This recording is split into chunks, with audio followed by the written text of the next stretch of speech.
A seguir, você confere Conexão UFSC, uma produção dos alunos de Telejornalismo 1 da Universidade Federal de Santa Catarina. É a vez das mulheres. 10 de maio, um dia histórico para a Universidade Federal de Santa Catarina. 2 mulheres assumem o comando da universidade pela primeira vez. Acompanhe a entrevista com Roselane ao vivo no estúdio. Servidores técnico-administrativos fazem paralisação nacional hoje e amanhã.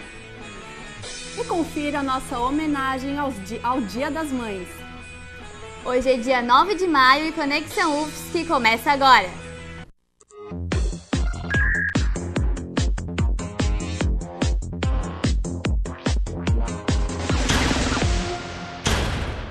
Bom dia! Hoje o clima aqui no estúdio está bem feminino. Como domingo é Dia das Mães e amanhã é a posse da primeira reitora em 52 anos de universidade, nós preparamos um programa dedicado a você, mãe, você, aluna, você, trabalhadora, enfim, para todas as mulheres. Porque não é só no dia 8 de março que nós devemos valorizar a mulher. A reitora da nossa universidade está aqui com a gente no estúdio. Bom dia, Roselane. Bom dia, muito bom estar aqui com vocês, partilhando com vocês esse momento tão importante para a nossa universidade. Obrigada. Vamos começar com as perguntas então. A gestão da senhora é aguardada com muitas expectativas de mudança. A reitora chegou a afirmar que vai apresentar uma nova estrutura. Que estrutura seria essa?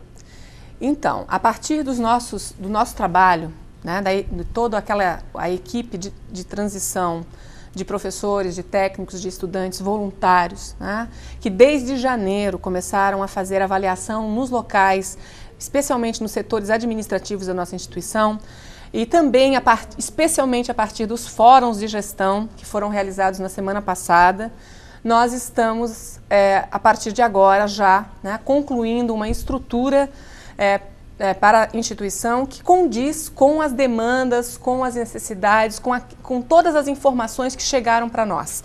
É bom lembrar que toda a estrutura, ela sempre estará sendo avaliada. Todas as escolhas estarão sempre sendo avaliadas. Como nós já dissemos, a questão é a profissionalização da gestão, portanto o processo de avaliação vai ser contínuo, mas terá uma nova estrutura.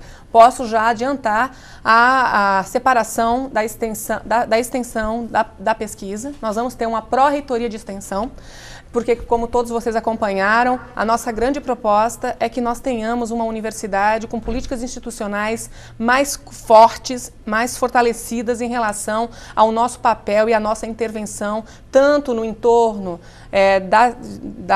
dos nossos campi, porque é bom lembrar que não é apenas o campus da Trindade, mas todos os demais campi em outras cidades do estado, ou seja, valorizar e fortalecer o nosso papel junto à sociedade, a partir de uma pró-reitoria de extensão. A reitora aqui presente ganhou as eleições no ano passado. Confira essa vitória na reportagem de Matheus Boaventura. A professora Roselane Neckel foi eleita reitora da UFSC para a gestão de 2012 a 2016, no dia 30 de novembro do ano passado. Sua vice-reitora é a professora Lúcia Helena Martins Pacheco.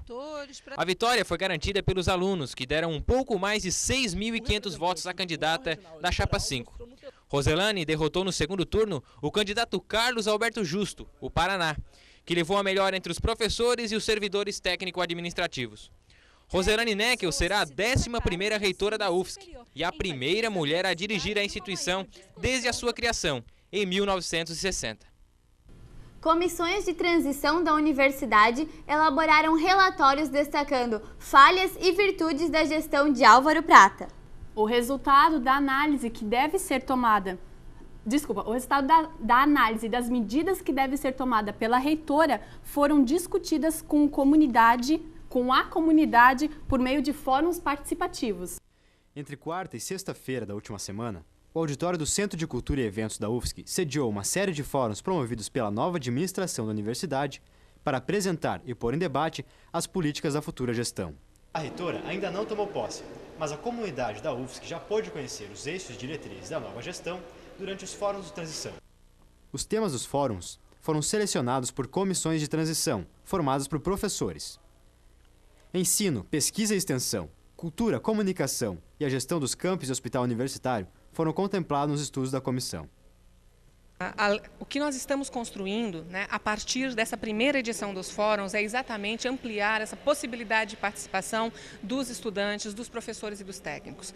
Nós acreditamos que a construção deste projeto da nossa universidade passa por esse envolvimento que muitos estudantes já têm com a política universitária, mas nós gostaríamos que isso fosse ampliado para mais estudantes. Então, a organização de fóruns de debates, de fóruns e de seminários, que, por exemplo, que discutam temas muitas vezes transversais nos vários cursos de graduação e de pós-graduação na nossa universidade, que façam com que as pessoas tenham uma formação mais holística, né? Então, a participação, tanto na formação acadêmica como na formação e na discussão em torno de políticas públicas da nossa universidade, ou seja, dar possibilidades de debate.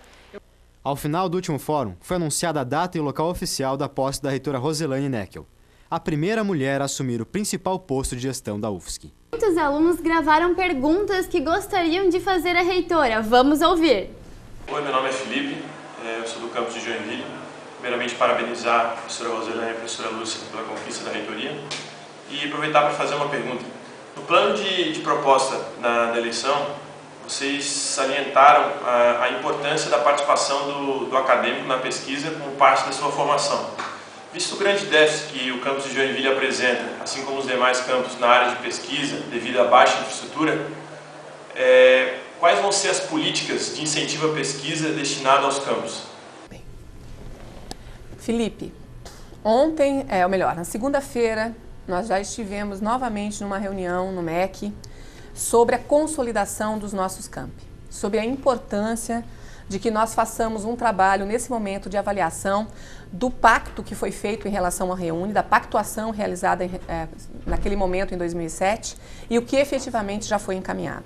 Então, a primeira questão seríssima que nós vamos ter que resolver para que nós façamos com que os nossos campi de Araranguá, Joinville e Curitibanos tenham as mesmas condições que o campus da Trindade de Florianópolis. É muito importante, em primeiro lugar, nós chegarmos ao número de professores adequados. Hoje nós temos, no caso de Curitibanos, a necessidade de 90 professores. Nós temos 30.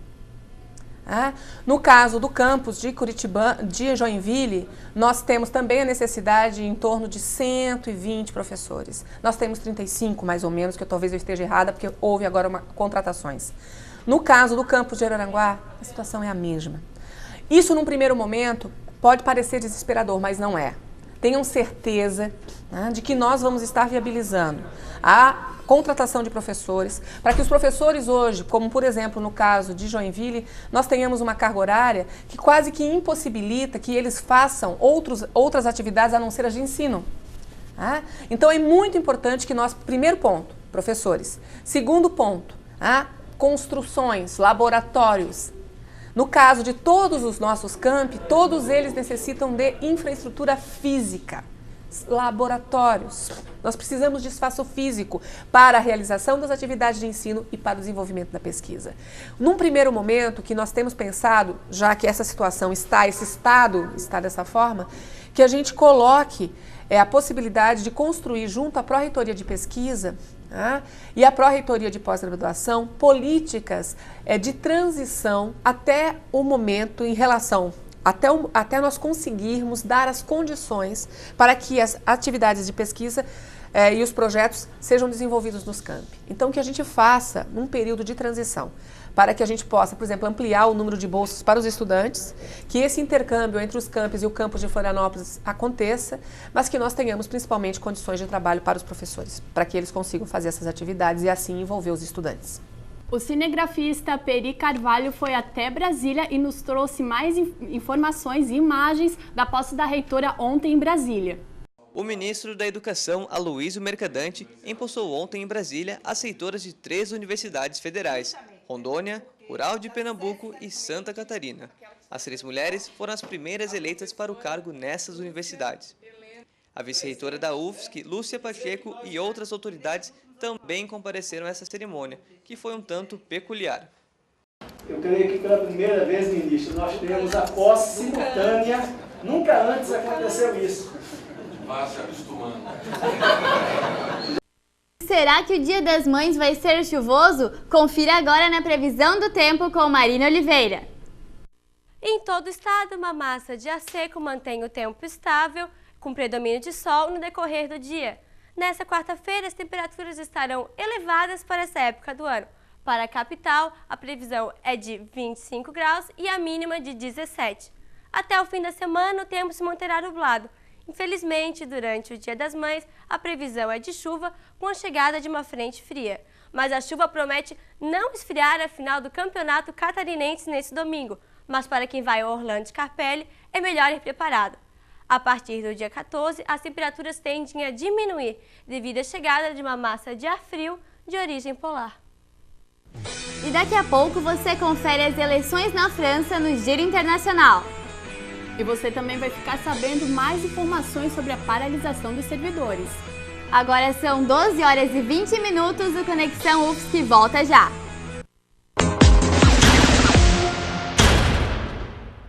Oi, eu sou Camille Reis, ex-aluna do curso de jornalismo da UFSC e estou aqui para convidar vocês a assistirem o TJ UFSC, o telejornal diário da Universidade Federal de Santa Catarina, de segunda a sexta, às 5h30 da tarde. Curta também a página do TJ UFSC no Facebook e acompanhe o canal no YouTube. Tchau!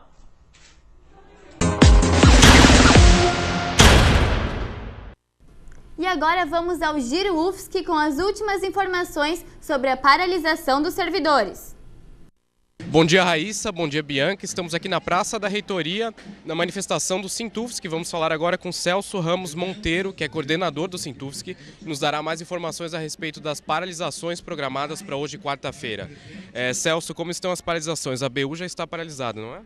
Bom dia a todos e a todas. Bem, para a felicidade do movimento, da categoria, na questão da defesa das nossas reivindicações, a BU está paralisada. Infelizmente, o RU, o restaurante universitário, conversando ontem com a diretora Deise, o RU não vai fechar. Mesmo com os nossos trabalhadores efetivos paralisados, o RU está sendo aberto com os terceirizados. A terceirização dentro da universidade está substituindo os técnicos administrativos. E isso é lamentável.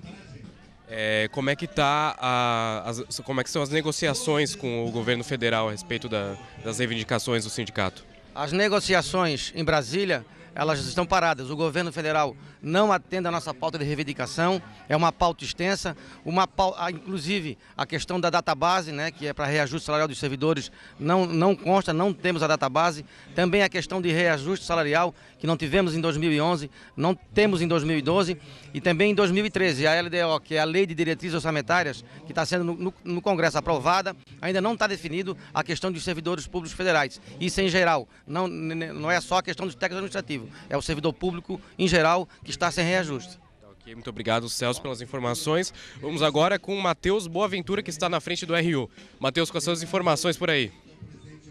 Bom dia, João. A informação que temos é que o RU vai funcionar sim, hoje e amanhã, durante a paralisação, porque é somente dos funcionários, dos servidores federais. Quem vir até o RU vai encontrar as portas abertas, mas o alerta que fica é que, como a demanda dos trabalhadores será reduzida, as filas poderão ser muito grandes. Voltamos aos estúdios do Conexão UFSC.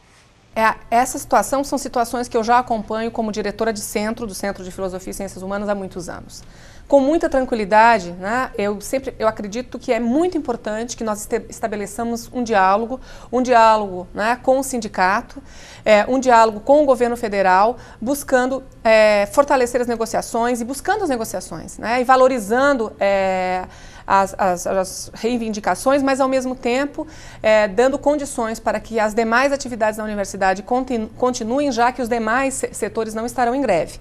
Então é uma situação bastante delicada, mas eu acredito que o diálogo e a compreensão e ao mesmo tempo a nossa posição enquanto gestora, enquanto administradora junto ao governo, para que nós tenhamos, então, pelo menos o equilíbrio nessas negociações, para que a gente possa concluir os movimentos grevistas com a maior rapidez possível. Assista agora as últimas notícias do mundo no Giro Internacional. O mundo inteiro pôde ver a superlua cheia. O fenômeno, chamado de perigeu, faz com que a órbita lunar fique o mais próximo possível da Terra. Segundo a NASA, a Lua ficou 14% maior e 30% mais brilhante. Havia 18 anos que ela não reluzia desse jeito. A França elegeu o socialista François Hollande para presidente nesse domingo. Foi uma vitória histórica para a esquerda francesa. Ele é apenas o segundo presidente socialista em mais de meio século. François venceu Nicolas Sarkozy com 52% dos votos, o que representa uma diferença de 1,3 milhão de eleitores. Sabemos que é difícil morar longe da família, né, Bianca? É verdade, e essa é a realidade da maioria dos estudantes aqui da UFSC. Raíssa, você vai ver sua mãe no final de semana? Ainda bem, eu vou voltar para casa, mas muitos alunos não têm essa oportunidade. Por isso que eles fizeram um recadinho cheios de saudade especial para as mães. Vamos ver agora? Feliz Dia das Mães, tudo de bom, tô morrendo de saudade. Mãe, você é uma pessoa muito especial, você é um exemplo de pessoa. Mãe, olha, fica bem e eu te vejo daqui a meio ano, mais ou menos. Queria estar com você, mas ai, que tristeza, mas logo eu tô indo, tá chegando as férias. Saudade bate forte, né? A gente sente mais no dia e ver as famílias com suas mães, isso toca. Mãe, pra ti conjugo o verbo amar. Estudar, trabalhar, cuidar da casa não é para qualquer um. As mães universitárias enfrentam jornadas duplas e triplas diariamente. A rotina do estudante universitário exige tempo e dedicação. Mas quando ocorre uma gravidez durante este período, como conciliar maternidade e estudos? Lidar com as mudanças físicas, psicológicas e as exigências que uma criança demanda não são tarefas fáceis. Jéssica Machado está na segunda fase do curso de Engenharia de Alimentos e no 7º mês de gestação. Eu acabo me cansando muito, eu já não tenho mais toda aquela disposição de não estando grávida. E principalmente pelo fato de ser integral, então eu chego aqui 8 horas da manhã, tem dias que eu saio 6 da tarde. Essa rotina a Fabiane já conhece. Há 3 anos ela teve seu primeiro filho enquanto cursava a 5ª fase de pedagogia. Essa é uma tarefa bem difícil, porque a gente tem todas as atividades domésticas também, né? Então, assim, o tempo que a gente tem de estudo mesmo se configura dentro do campus universitário. As universitárias grávidas têm alguns direitos para não precisarem parar de estudar quando o bebê nasce. Uma lei federal garante às estudantes que a partir do 8º mês de gestação e durante os 3 primeiros meses após o nascimento do bebê, que os exercícios passados na sala de aula possam ser feitos em casa. Você fazendo exercício domiciliar, dependendo da configuração de você poder estar vindo até o campus universitário, para ter tendo orientação, o teu conhecimento adquirido nesse período não é o mesmo de você estar frequentando as aulas, mas é a possibilidade que nos é dada, né? Bem, essa questão do NDI, não é, que envolve hoje esse processo de abertura de vagas para a comunidade, e ao mesmo tempo a necessidade que as nossas estudantes, mães e pais, né, têm em relação a um espaço, né, para os seus filhos. Ontem, na cerimônia de posse em Brasília, o ministro da Educação, Aloysio Mercadante, falou da importância da educação na primeira infância. Eu achei muito significativa a sua fala. E ele falou, inclusive, no nosso dos colégios de aplicação e da importância que os colégios de aplicação teriam. E eu fiquei, na hora, lembrando do NDI. Né? E eu sei de todos os esforços que a direção atual do NDI está fazendo, né, para a valorização do Núcleo de Desenvolvimento Infantil. A única questão que nós vamos estar novamente conversando e discutindo com os órgãos, né, com o NDI, com o Centro de Educação ao qual o NDI está subordinado, é as condições para que nós tenhamos a ampliação de vagas dentro do INDI. E, ao mesmo tempo, nunca perdendo de vista que nós temos estudantes, pais e mães, que necessitam, com carência, né, socioeconômica, que necessitam de apoio, né, que essa é uma condição importantíssima para a permanência dos estudantes, porque é bom lembrar que quando a gente fala apenas em índices, entre eles o índice de evasão, um dos índices, né, agora os índices são importantes? São. Mas para além dos índices, nós temos que entender por que há evasão. Quais são as causas da evasão? E uma das questões sérias que eu acompanhei durante muitos anos enquanto diretora é exatamente a questão de que muitas mães desistem e muitos pais, inclusive também, não são só mães, isso é bom ser dito, né? Nós também temos pais muito preocupados com seus filhos e eu vejo muitos deles tendo aula e carregando seus filhos, né? E essa é uma questão séria que num primeiro momento nós teríamos a continuidade dessa política de auxílio creche, né? Mas que é insuficiente, mas uma política provisória ela não pode se tornar permanente. E nós temos que discutir com o governo como ampliar nas políticas de permanência e de inclusão a questão do apoio a pais e mães. E isso envolve, é claro, a estrutura que nós já temos. Muito obrigada, Obrigada. Roselane. Gostaríamos de agradecer a presença da futura reitora aqui no nosso estúdio e desejar uma ótima gestão que seja boa para a senhora e para todos os estudantes também.